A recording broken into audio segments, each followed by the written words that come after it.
doesn't love browsing crazy Reddit fan theories at 2 a.m. on a Saturday morning? Doctor Who probably has more theories than almost any other franchise out there, and while most of these are pie-in-the-sky predictions that are very unlikely to happen, looking at you, Rory is the master, sometimes, if your heart is in the right place and the stars are too, these theories are proven correct by the show, or are actively adopted by the showrunners themselves. I'm Ellie for Who Culture, here with 10 Doctor Who fan theories that became fact. Number 10. The word Doctor came from the Doctor.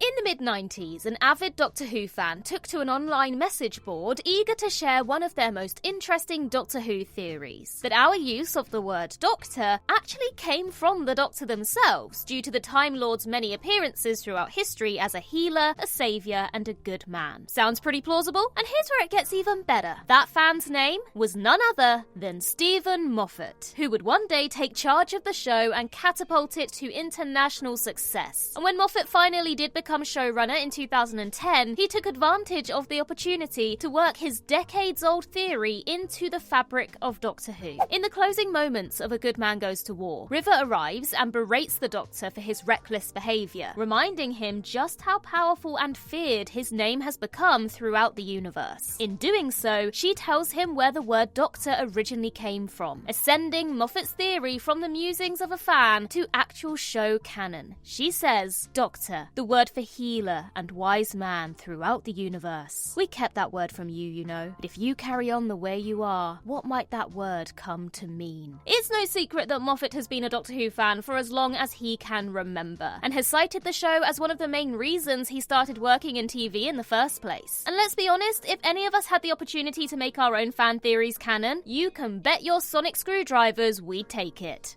Number 9. Rose is Donna's daughter.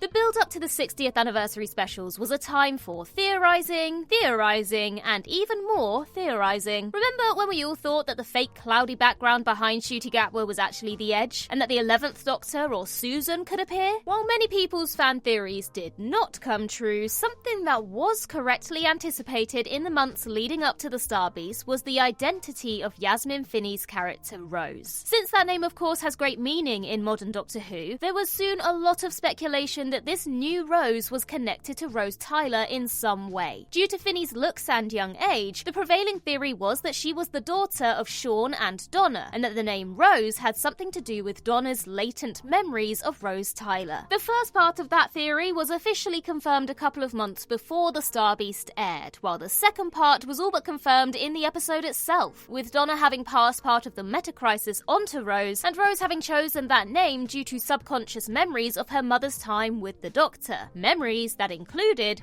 Rose Tyler. Number 8. The Doctor's jacket wasn't a mistake.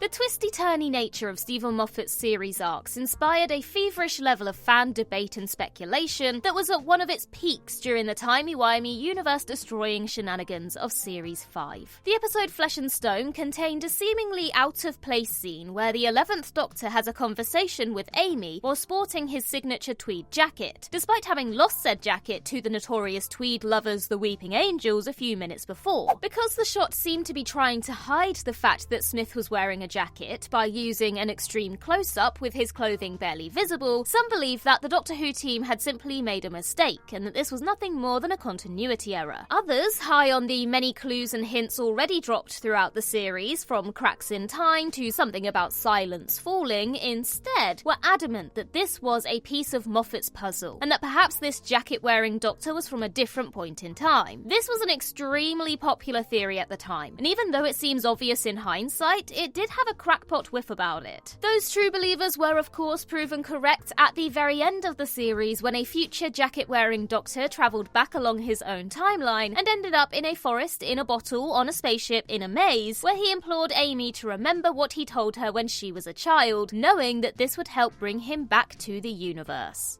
Number 7. The Morbius faces are past Doctors. One of the longest-running Doctor Who theories arose from the 1976 serial The Brain of Morbius, in which Tom Baker's Fourth Doctor engages in a psychic wrestling match with the patchwork Time Lord Morbius. During this scene, the Doctor's previous 3 faces appear on a nearby screen, but it doesn't stop there. We see 8 more mystery gents appear, which go completely unexplained. Though it was always the intention of producer Philip Hinchcliffe that these faces were previous incarnations of the Doctor, the fact that this was never explicitly confirmed on screen, and the fact that nothing like the internet existed to widely circulate Hinchcliffe's intent, meant that the Morbius faces essentially languished for many years. Some fans theorised they were previous incarnations of the Doctor, while others suggested that they were actually previous incarnations of Morbius, which was hardly a ridiculous idea considering Morbius was also a Time Lord. The speculation was finally put to bed in 2020 when the 13th Doctor's Matrix-busting montage showed the Morbius faces to be incarnations of the Doctor from before William Hartnell. Hinchcliffe, who actually played one of the Morbius Doctors along with other members of the Doctor Who production team, was reportedly very pleased when Chris Chibnall told him he was now a canonical Doctor. Number 6. Sutekh clung to the TARDIS. Stephen Moffat wasn't the only modern showrunner who canonised one of his own fan theories. Though the recent revelation that fearsome god of death and very bad doggo Sutekh had been hitching a ride on the TARDIS ever since his apparent death at the end of the 1975 serial Pyramids of Mars was a tad unnecessary and made Doctor Who history even more convoluted than it already was, it did at least allow Doctor Who super nerd Russell T Davies to formally introduce an idea that he'd had in his head ever since he was a child. Speaking during the official video commentary for Empire of Death, Russell T Davies explained that from the very first time he watched Pyramids of Mars in the 70s, he'd believed that Sutekh, who was banished to a space-time tunnel by the Fourth Doctor, had simply jumped onto the Doctor's TARDIS when it entered the time vortex moments later. Almost 50 years and a full Russell T Davies Doctor Who era later, he finally introduced this theory into Doctor Who canon in the Season 1 finale, while completely failing to address questions like what happened to Sutekh when the TARDIS exploded in Frontios and the Pandorica opens, and perhaps more importantly, was the 12th Doctor sitting on top of Sutekh in Listen? Forget Mrs. Flood, those are the questions that we need the answers to. Number 5. Thasmin. Though it ultimately didn't amount to anything, the Thasmin fanship was so popular that it caught the attention of the Doctor Who showrunners. A potential romance between Yaz and the 13th Doctor was speculated about from their first series together, despite the show having no intention of even hinting at the idea, let alone developing it. That is, at least initially. Fast forward to the latter stages of 13's tenure and the 2022 New Year special, Eve of the Daleks, and Yaz would reveal that she has romantic feelings for the Doctor, something that had started to be hinted at during Series 13 in 2021. This revelation in Eve of the Daleks wasn't part of some long-term plan from the showrunners, however. As confirmed by executive producer Matt Strevens, it actually only originated after the Thasmin fan theory had been brought to his attention by Jodie Whittaker herself. Strevens said, quote, "I didn't know what Thasmin was. Jodie said after the first season, oh, there's speculation out there, but we hadn't really thought about it. Thasmin was something that showrunner Chris Chibnall wanted to bring in and sort of play with." For his part, Chibnall would later acknowledge regrets about Thasmin never developing into a full-on romance or even a kiss, saying that while he intended for it to be an unrequited love story, he wasn't sure whether that was the right decision. Thasmin shippers, what say you? Number 4. The Doctor can regenerate into an animal. Even though it's been around since the earliest days of the show, the rules of regeneration have never been explicitly defined. This has led to a long-running fan theory that Time Lords might actually be capable of regenerating into something different, something that isn't humanoid. While the show has rarely strayed from its Time Lords look like humans stance, there is some evidence that supports the notion of a Time Lord to animal regeneration. There's the fact that the Doctor often checks their body when they regenerate, sometimes appearing relieved that they've got 2 arms, 2 legs, teeth, and other humanoid features. The 11th Doctor also told Clyde in the Sarah Jane Adventures that, quote, "I could be anything," while we also saw Romana briefly assume the forms of a giant goddess and a small blue alien, indicating that some Time Lords can indeed choose their next forms. Even though these 2 details alone would seem to make it quite clear that the Doctor could feasibly take any form they choose, it wasn't until the 2020 webcast The Secret of Novice Haim, which was penned by Russell T Davies and featured David Tennant as the 10th Doctor, that an animal Doctor Doctor was explicitly mentioned. This story stated that the Doctor has had hundreds of faces and forms, including men, women, and animals. While the canonicity of a lockdown webcast can't be taken completely at face value, no matter how many tenets and RTDs you throw at it, there's little reason to doubt that the Doctor could indeed become an animal if they choose. It's not like we'll ever see this happen for an extended period of time anyway. Maybe for a quick gag, but never for a full episode or series. So it's a harmless theory to confirm. Maybe extended media would be a better place for something like that. A Dogtor Woof box set. Anyone? Oh, that was so bad. Do you know what? Just erase that from your memory. I'm so sorry. Number 3. The Doctor is a copy of the original. Heaven Sent is one of those episodes that leaves audiences with just the right amount of ambiguity. The 12th Doctor is trapped inside a confession dial by the Time Lords, caught in a loop, dying over and over and over again, and respawning after each death. It's a gripping idea that made for an all-timer episode, but something that isn't made clear is whether or not the real Doctor was the first one to die, making every subsequent version of him a clone of the original. Given the lack of information on how the teleport machine actually works, fans have theorized that this is the case, while the Doctor's comment that he is burning the old me to make a new one would seem to indicate that each version of the Doctor should indeed be considered a new, different version of the character, rather than the original being teleported and reconstructed.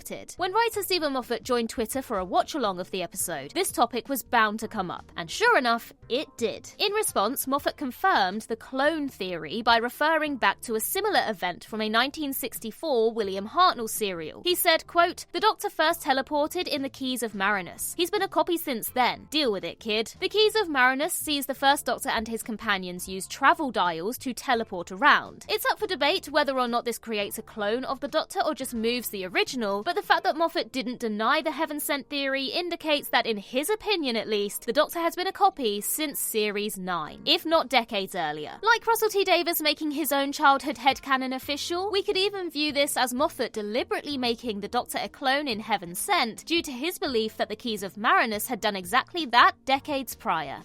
Number 2. The truth about River Song, the best character. Another constant element of Moffat-era fan debate was the mystery of River's song. There were so many puzzles surrounding River. Her true identity, the identity of the man she killed, the full extent of her relationship with the Doctor, and while some of these answers were more obvious than others, it was clear she'd killed the Doctor, and it was also pretty obvious that they were husband and wife, let's be honest. Theories about River's true identity were the gift that kept on giving. For every "she's the Rani" or "she's an incarnation of the Doctor," there were dozens of fans predicting that River would be related to Amy Pond somehow, largely due to both of their water-themed names, but also because River's complex timeline would have plenty of wiggle room for a connection with someone much younger than she was. Whether this was always the plan, or whether Stephen Moffat saw those fan theories early on and liked the sound of them, it soon transpired that the Amy Pond connection theory was bang on the money. In a spine-tingling scene, the closing moments of A Good Man Goes to War confirmed River as Amy and Rory's daughter, an idea that had gained greater weight in the weeks prior due to Amy's pregnancy storyline. The speculation that River was secretly a personification of the TARDIS, though? Yeah, that didn't age quite so well, did it? Number 1. Gwen is related to Gwyneth. Eve Miles first stepped into the Whoniverse in the 2005 episode The Unquiet Dead, as Mr. Sneed's clairvoyant servant, Gwyneth. A year later, Miles then joined the cast of Doctor Who spin-off Torchwood as police officer Gwen Cooper. Though her second Doctor Who character was wildly different to her first, fans understandably speculated that the two were connected somehow, even though Russell T Davies firmly denied any such connection. When asked about it by Doctor Who magazine, he replied that there was, quote, "none at all. We're not about to reveal that she's a parallel Gelf ghost from the Time Rift or something." However, it appears that Davis then changed his mind, or perhaps all the fan theories caught his attention. In a throwaway comment, Series 4 finale Journey's End explained that Gwen was indeed connected to Gwyneth, and that spatial genetic multiplicity had resulted in their physical similarities. Because nothing beats a bit of good old sci-fi technobabble, eh? Doctor Who is no stranger to actors taking on multiple roles. Sometimes these are justified in universe, like the 12th Doctor borrowing a familiar face, and sometimes they're ignored, like Colin Baker and Karen Gillan playing random side characters before assuming their main roles. Gwen and Gwyneth is one of those strange cases where an answer was never planned but was retconned in, and it's likely that all the fan speculation was a key reason for Russell T Davies to go down that route. So well done us, I guess. Yay! And that concludes our list, but we've had a few fan theories of our own, so why not check out the theory we had about the 14th Doctor's regeneration? In the meantime, I've been Ellie for Who Culture, and in the words of Riversong herself, goodbye, sweeties.